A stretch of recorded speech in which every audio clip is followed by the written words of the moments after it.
você não é culpada. Eu acho que o mais importante é não se cale. E não é preciso ter vergonha.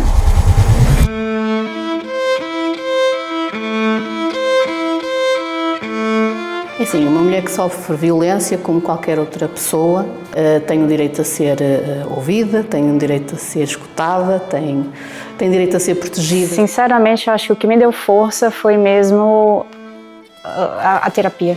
Para muitas mulheres é difícil reconhecer uma situação de abuso ou denunciar que ela está sobrevivendo, né? Aqui é o psiquismo agindo para proteger essa mulher de uma dor insuportável. Era seguida até casa, ofereceu-me boleia em caminhões de lixo, garrinhas. E desde pai dos 11 anos foi quando eu percebi, que foi quando comecei a receber mensagens no Facebook. Existe sempre uma comunidade, provavelmente, que vai estar disposta a te ouvir. Às vezes o desafio é encontrar esse palco, mas ele existe e é não desistir de procurar isso.